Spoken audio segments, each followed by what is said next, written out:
हाँ जी, नमस्कार, राम राम। कैसे हो आप सब? उम्मीद है सभी सकुशल होंगे, मस्त होंगे और अपने अध्ययन में व्यस्त होंगे।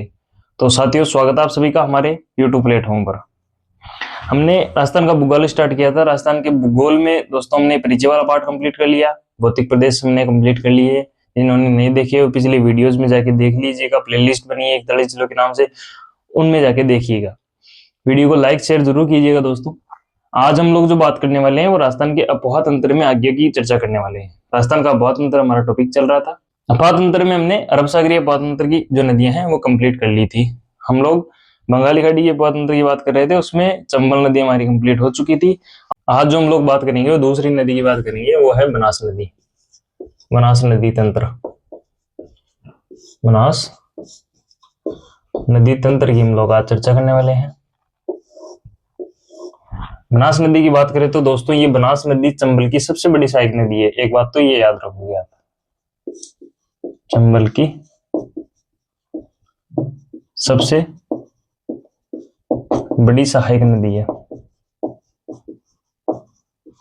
ठीक है, एक इनके अन्य नाम या फिर उपनामों को हम देख लेते हैं। अन्य नाम या उपनाम, ठीक है। एक तो बोलते हैं वर्णासा, इसको वर्णासा। एक बोलते हैं वन की आशा, वर्णासा यानी वन की आशा। एक बोलते हैं वशिष्ठी, वशिष्ठी नदी। ये इस नदी के अन्य नाम है। ठीक है, बात करते हैं इसकी लंबाई की। इसकी लंबाई है दोस्तों 512 किलोमीटर, और 512 किलोमीटर ये पूर्णतः राजस्थान में बहने वाली सबसे लंबी नदी है। 512 किलोमीटर टोटल राजस्थान में बहती है।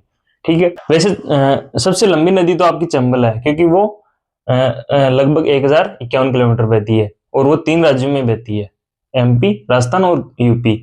जबकि ये जो नदी है पूर्णतः बहाव की दृष्टि से राजस्थान की सबसे लंबी नदी है, क्योंकि ये 512 किलोमीटर पूरी राजस्थान में बहती है। चंबल नदी तो 1051 किलोमीटर तो टोटल बहती है, लेकिन राजस्थान में तो 322 किलोमीटर भी बहती है।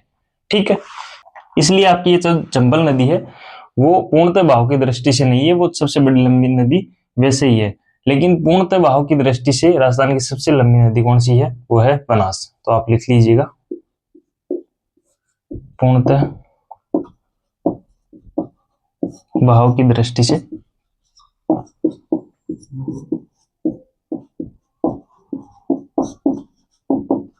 राजस्थान की सबसे लंबी नदी। ठीक है, एक ये जो बनास नदी है ये सर्वाधिक जल ग्रहण क्षेत्र वाली नदी है। जब मैंने आपको लूणी नदी पढ़ाई थी तो उसमें लिखाया था मैंने कि दूसरी सर्वाधिक जल ग्रहण करने वाली नदी कौन सी है? लूणी है। और पहली कौन सी है? पहली है बनास। तो इस प्रकार लिख लीजिएगा, राजस्थान की सर्वाधिक जल ग्रहण क्षेत्र वाली नदी, राजस्थान की सर्वाधिक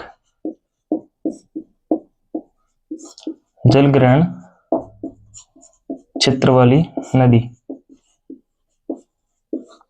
और जल ग्रहण क्षेत्र कितना है इसका? जल ग्रहण क्षेत्र है 46,470 वर्ग किलोमीटर इसका जल ग्रहण क्षेत्र है। तो ये नदी राजस्थान की सर्वाधिक जल ग्रहण करने वाली जल ग्रहण क्षेत्र वाली नदी है, और लूणी नदी दूसरी सर्वाधिक जल ग्रहण क्षेत्र वाली नदी है। ठीक है, इतनी बातें याद रखोगे, नोट करो, फिर आगे चर्चा करते हैं।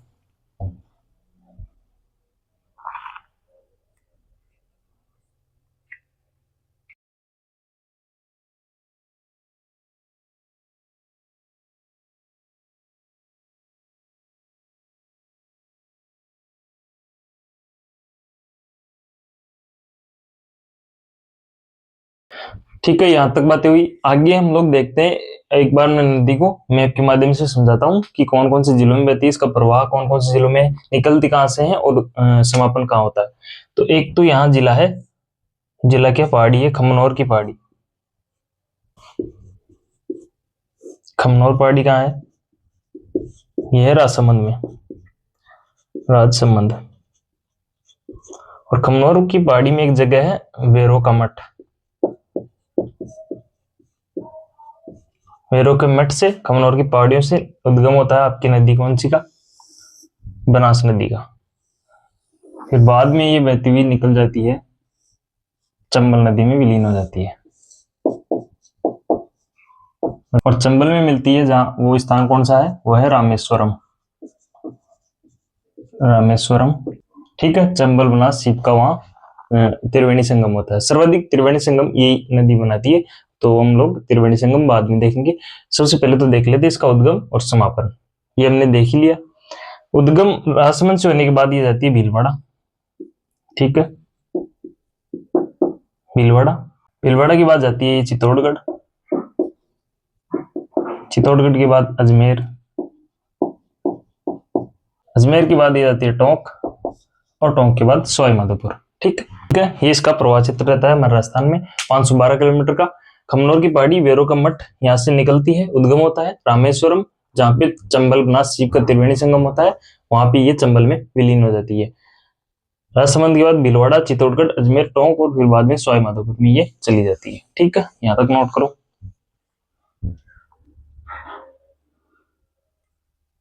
अब बात करते हैं इसकी सहायक नदियों की।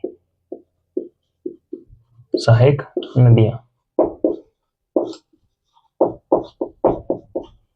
एक तो इसकी नदी है कालीसील। कालीसील, जो कालीसिंध थी वो तो चंबल की सहायक नदी थी। ये कालीसील नदी है जो कि बनास की सहायक नदी है। एक है डाई, मानसी, मेनाल, मोरेल, ठीक है। एक है आयड, या फिर इसे बेड़च बोल देते हो। कहाँ इसका नाम बेड़च होता है वो हम बाद में देखेंगे। आयड, बेड़च, कोठारी,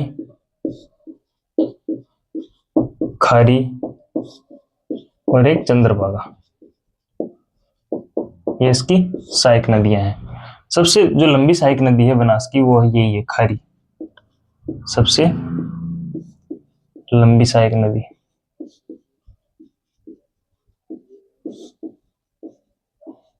और ये जो बनास नदी है वो केवल राजस्थान में बहने वाली सबसे लंबी नदी है।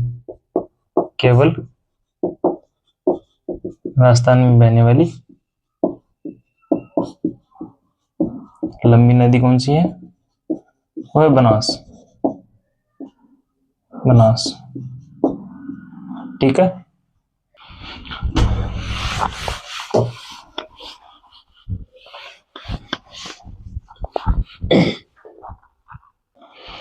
आगे बात करते हैं इस नदी में स्थित बांधों की। बांध, एक तो इस पर सबसे जो बड़ा बांध है वो है बिसलपुर बांध। बिसलपुर बांध। परियोजनाएं, दोस्तों हम परियोजनाओं वाले टॉपिक में पढ़ेंगे अलग से। सभी परियोजनाओं को मैं डिटेल से पढ़ाने का प्रयास करूंगा। तो यहाँ आपको केवल बांधों के बारे में चर्चा कर लेनी है, परियोजना हम लोग अलग से डिटेल से पढ़ेंगे। तो एक तो है बिसलपुर बांध, दूसरा है इसरदा बांध। इसरदा बांध, बिसलपुर बांध तो है दोस्तों टोंक में, और ये जो इसरदा बांध है वो है सवाई माधोपुर में, ठीक है। तीसरा जो बांध है वो है मोरेल बांध। मोरेल बांध, ये कहाँ है, ये है दौसा में, ठीक है। चौथा जो बांध है वो है मेजा बांध, और मेजा बांध कहाँ है, भीलवाड़ा में। ये दोनों तो बांध है वो है बनास नदी में, ठीक है। ये जो मोरेल बांध है वो है मोरेल नदी पे, और जो मेजा बांध है वो कोठारी नदी पे, और ये सभी इसकी बनास की सहायक नदियां हैं, ठीक है। ये बनास नदी तंत्र पे बांध बने हुए हैं, ठीक है। इतने नोट करो। अब हम लोग बात कर लेते हैं थोड़ी सी बिसलपुर बांध के बारे में। बहुत इंपॉर्टेंट बांध है और सबसे बड़ा बांध भी है, इसकी चर्चा कर लेते हैं। कौन सी नदी पे है, बनास नदी पे। यह राजस्थान का सबसे बड़ा कंक्रीट बांध है। यह है राजस्थान का सबसे बड़ा कंक्रीट बांध है दोस्तों, ठीक है। इससे जलापूर्ति किन किन जिलों को होती है वो देख लेते हैं। जलापूर्ति। एक तो टोंक तो मेन है, टोंक में तो है ही, टोंक, अजमेर, जयपुर, दौसा और एक आपका सवाईमाधोपुर, यहाँ इनको जलापूर्ति होती है इन जिलों को। ठीक है, एक बात कर लेते हैं बिशनपुर के जो अतिरिक्त अतिरिक्त जल हो जाता है बिशनपुर में, तो बिशनपुर के अतिरिक्त जल को इस सरदा बांध में डाल दिया जाता है। ये बात भी आप लिख लीजिएगा कि बिशनपुर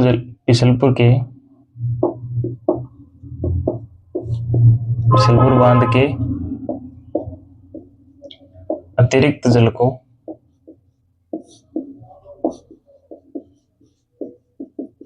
कहां छोड़ा जाता है, इस सरदा बांध में, इस सरदा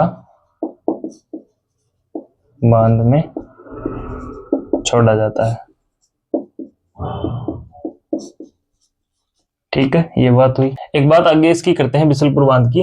तो बिशनपुर बांध को नदी जोड़ो अभियान के तहत चंबल नदी से जोड़ दिया गया। ठीक है, ये बात भी आपको ध्यान में रखनी है, बिशनपुर बांध को नदी जोड़ो अभियान के तहत, बिशनपुर बांध को नदी जोड़ो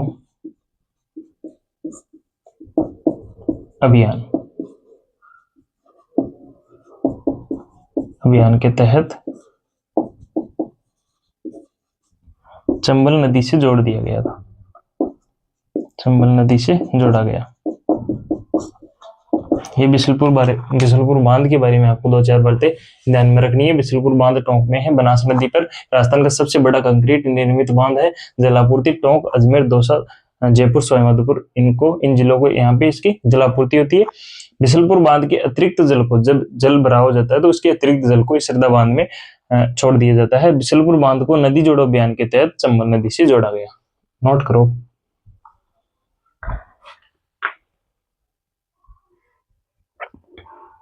अब बात कर लेते हैं आगे बनास नदी पर त्रिवेणी संगमों के। सर्वाधिक त्रिवेणी संगम बनाती है दोस्तों ये नदी। ठीक है, तो एक बात तो ये लिख लो, सर्वाधिक त्रिवेणी संगम बनाने वाली नदी कौन सी है, बनास। और सर्वाधिक कितने बनाती है, 3 त्रिवेणी संगम बनाती है। वो कौन कौन से हैं, उनकी नदियां कौन सी है और वो कहाँ बनाते हैं, वो भी हम लोग यहीं पे देख लेते हैं। पहला जो त्रिवेणी संगम है वो बनता है रामेश्वरम, और रामेश्वरम कहाँ बनता है, सवाई माधोपुर में, सवाई माधोपुर जिले में बनता है। और नदियां कौन कौन सी है, नदियां हैं एक तो चंबल, एक बनास और एक है सीप। त्रिवेणी संगम तो समझते होंगे आप, त्रिवेणी संगम यानी कि 3 नदियां जहां मिलती है, 3 नदियां जहां एक जगह के मिलती है वही त्रिवेणी संगम होता है। तो सवाई माधोपुर रामेश्वरम में ये 3 नदियां मिलती है, चंबल, बनास और सीप। ठीक है, दूसरा जो त्रिवेणी संगम है वो है बिगोद भीलवाड़ा। बिगोद एक जगह है भीलवाड़ा में, वहां बनता है दूसरा त्रिवेणी संगम। और वहां कौन कौन सी नदियां आती है, एक तो आपकी बनास हो गई, बनास, बेड़च और एक मैनाल। ये तीनों नदियां जहां की मिलती है वो त्रिवेणी संगम कहाँ बनाती है, बिगोद में बनाती है। और तीसरा जो त्रिवेणी संगम है वो है राजमहल टोंक। राजमहल कहाँ है, टोंक में ये त्रिवेणी संगम और बनाती है तीसरा। और नदियां कौन कौन सी है, एक तो बनास, एक डाई और एक खारी। ठीक है, ये हो गए चंबल पर 3 त्रिवेणी संगम। सर्वाधिक त्रिवेणी संगम बनाने वाली नदी चंबल नदी है। पहला जो बनाती है वो बनाती है रामेश्वरम में, और रामेश्वरम सवाईमाधोपुर में है। यहाँ 3 नदियां कौन कौन सी मिलती है, चंबल, बनास और सीप। दूसरा जो त्रिवेणी संगम बनाती है वो बिगोद भीलवाड़ा में बनाती है, बनास, बेड़च और मैनाल तीनों नदियां यहाँ आके मिलती है। तीसरा जो त्रिवेणी संगम बनाती है वो बनाती है राजमहल टोंक में, बनास, डाई और खारी नदियां यहाँ के मिलती है। ठीक है, नोट करो ये तीनों त्रिवेणी संगम। फिर आगे बढ़ते हैं।